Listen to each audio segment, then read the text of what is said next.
Hello, everyone. This is Bill and Judith here from Pathways to Health, and I'd like to welcome you to our weekly inspirational message. Judith, would you like to explain a little bit about the inspirational message and how it works? Yes, this weekly message that we've been doing is part of our membership program of One Heart, One Light, One Love. We pick a quote, like the one that we have up today, and we just talk about it a little bit.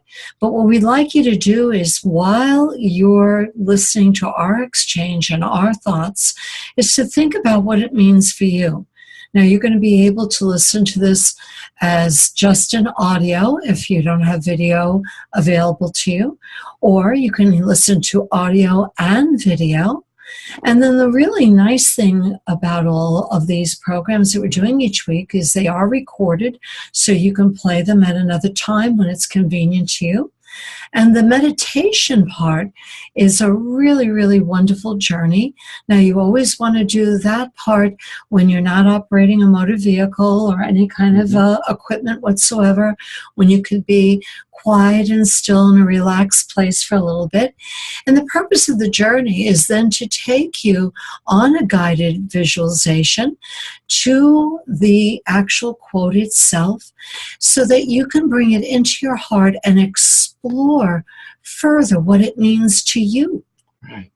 That's awesome. That's great stuff. So let's get on with the message for this week. And the first part of it is love yourself. Love yourself enough to take the actions required for your happiness. Then it goes on, Judith. And then it says, love yourself enough to cut yourself loose from the ties of the drama-filled past. Wow. And then the final part is love yourself enough to move on. And this quote comes from a Dr. Steve Maraboli, and we'd like to thank him for that. And so let's talk about it. Judith, so love yourself enough to take the actions required for your happiness. Well, how do we begin with that? How does that, what's that triggering you? Well, when I looked at this quote the first time, all three parts of it, both separately and together, it just sounds to me about the definition of self-love, not being selfish, right, but self-loving.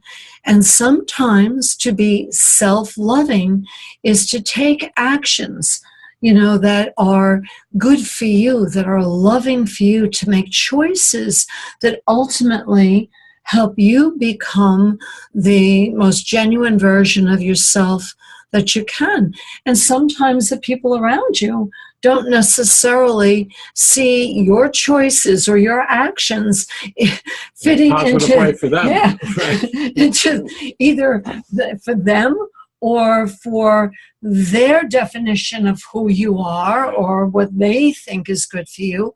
But you need to kind of rise above that in the self-love. But you're talking about their definition of you. That goes back to our last week's inspirational message about authoring your life, right? Exactly. Who is the author of your life? And now we can take it a step further. Can you care enough about yourself? And you mentioned something before, and I really like to explore that a little bit. The difference between self-loving and selfish. Because I know that I grew up thinking and taught that if you think of yourself first, that's selfish. That there was a connotation to that meant I don't care about anybody else. That I'm just thinking of me and me only, and I never wanted to be like that. And we were taught to think of others first, to maybe to a point where we lost ourselves in trying to please those around us, or trying to get an acceptance or some type of recognition by doing for others. And maybe when you start that, sometimes we find there's no room left to do for ourselves in the day. It doesn't fit into our schedule. But what do you see as the difference between selfish and self-loving? Well, I don't believe that you can not, how can I put it?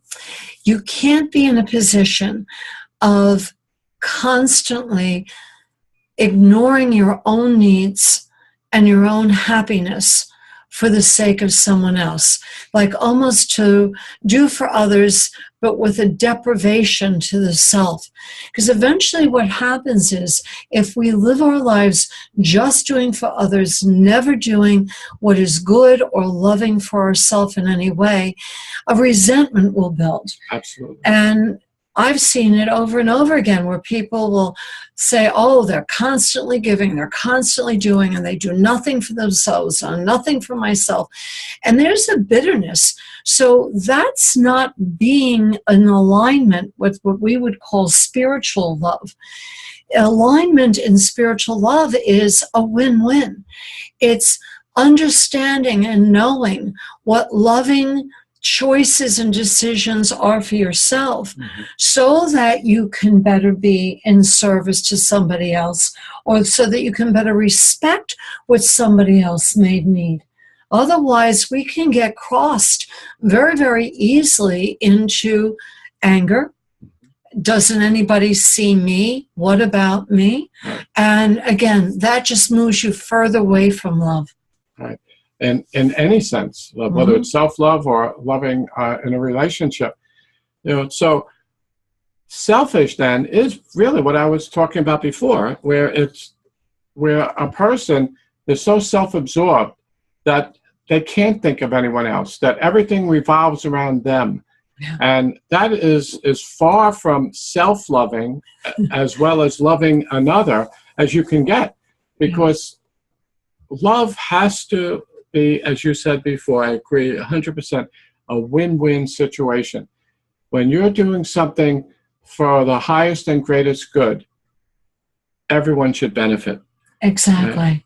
Exactly. So like in self-love, it's you have made a relationship with what loving choices are for you and respectful of you and your soul's purpose. And in turn, then you can look through those same eyes as another. Selfish is you don't even have a clue of what loving yourself is. It's just self-serving actions. And when you're in a self-serving mode, and there are some people out there that more is better, and never enough. Exactly. There's never satisfaction. You got to keep going more and more of that self-serving, right? And there never seems to be enough. No. And that's where greed sets in, and ego, and so forth. And then you can't see the need in another. Right. It blinds you, absolutely blinds you to the needs and the path of another human being. But let's go back for a moment to the loving yourself enough to take actions. There's an implication there that you have to know yourself first, that you have to really go on record, in a sense, to make a statement to yourself and set goals for yourself or set preferences for yourself. I'd rather do this than this, as opposed to some who really have no sense of self. Oh, it doesn't matter, whatever you want to do. Now, that's fine sometimes in a compromise, in a relationship. Hey, it was my turn last time, you picked the movie this time, or you picked where you'd like to eat, or whatever the situation is. But very often I found that people don't really know what makes them happy. Example of that is I remember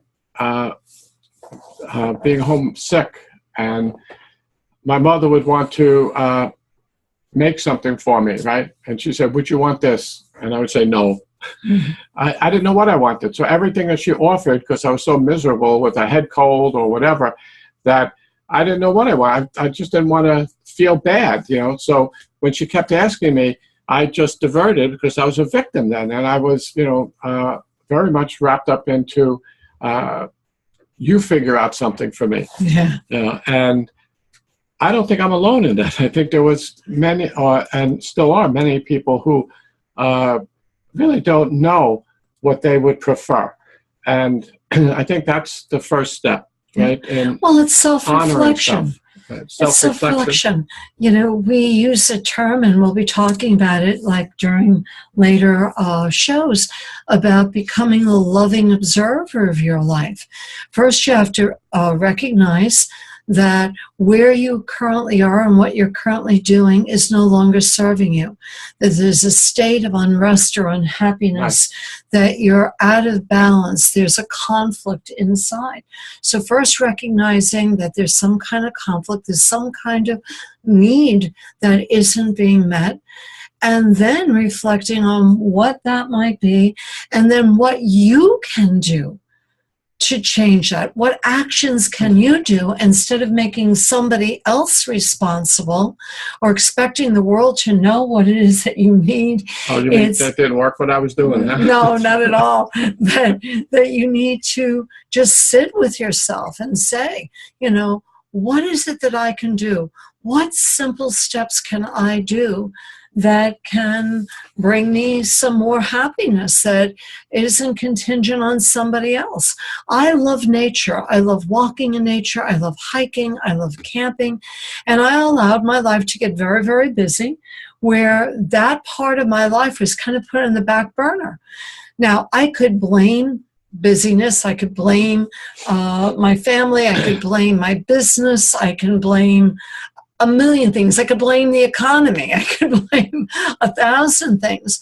But the truth of the matter is, I may not have time to go on a long camping trip, but what would be an action or a step that I could do to be loving of myself? And that is take the time out to take a walk in the woods, to go sit down by the water, you know, for a small amount of time, to bring that joy, that love into my life, something that makes me feel peaceful. I have to love myself enough to recognize what I need, and then take an action to create that happiness that I alone am responsible for. And just added to that, it's like, sometimes when we're overwhelmed, we have so many things on our plate that if we don't really know ourselves or love ourselves, it's hard to prioritize what do you do first. Because we really have to look at, out of all the things that I have to do, what would give me the most pleasure to accomplish? And in understanding self, then you're taking charge of your life. And even when you are very busy, as many of you are, and have your hands in many different pots at the same time, there comes a time when we can identify what's most important for us, and then as we act on that, then we're nurturing ourselves, we're healing ourselves, and in a sense, becoming our own best friend. Yeah, loving ourselves. Loving ourselves. So let's move on to the second part, which is love yourself enough to cut yourself loose from the ties of the drama-filled past. All right? That's the key, the drama-filled past. So what does that stir up in you or have meaning for you? Well, again, the thought is that, and again, we'll probably do a full show, like a podcast show on what does it mean to forgive. And a lot of people think that forgiveness means it's okay what somebody did, or it's okay what happened to me. And we believe very strongly, and a lot of other spiritualists, that forgiving or letting go of the drama-filled past is the most loving act for you. It is setting you free. The most loving thing that you can do is not be tied to the past, going it over and over and over and over again, letting it replay. Carrying that baggage. Oh, carrying that baggage. And tapes that replay over and over again. Yeah. That keep half of our energy or more tied up in those experiences and those beliefs that we carry around with us, that actually block us from being in the moment. And then there's the other part of us worried about the future. So if we can eliminate some of that baggage by letting go of those drama-filled past events that maybe have defined us in some way, in a limiting way, or in a way that is not loving of ourselves. We're sitting in judgment, or someone else judged us, and that defined us, and that became one of our beliefs. So to release that is really a tremendous way of freeing up energy to move now into the next part of the quote, which is the moving on. And just to finish that little piece up, a little thought I had is, if we have a vessel within us, a chalice or a vessel that needs to be filled with self-love in order to understand love and to love others, if it is filled with holding on to the past, you can't fill it in with the love. So it's kind of like emptying something out. So making room in the vessel to bring the love in, and then, William, like you said, loving yourself enough to move on. Another way of looking at it just quickly is, if your flash drive is full and you want to save another song on it, in order to take on a better song, one that you would like more than the ones that are already on there, you have to delete a song or two or an album to make room for the more current song that you're liking. Or maybe the analogy is the healthier thoughts about self that you would like to replace some of the limiting or judgmental ones that we've been carrying. So again, love yourself enough to take the actions required for your happiness. Can you take charge of your life that way? Love yourself enough to cut loose from that drama-filled past, as Judith described so beautifully. And then love yourself to move on with you in a loving space and your heart light leading the way, as we are all connecting with our one heart, one light, and one love. So thank you for joining us. We'd love to have you listen to that meditation afterwards, so that you can really sit with this and discover the meaning for you of what love yourself means. And then we want you to be a part of our One Heart, One Light, One Love community on Facebook, in that private group we have, and share your opinions, share your thoughts, share your concerns, any of the positive things that you've discovered about yourself, about being spiritual, about being human, and the challenges that you face, and some of the solutions that you've come up with, ways that we can support each other. Because as we walk this path, there's going to be lots of distractions to try to pull us off. But if we have a community that's opening their hearts, connecting with the light of Source, and sharing that, we can do incredible things. So again, thank you for joining us. This is Bill and Judith from Pathways to Health, and many blessings to you. Blessings to all.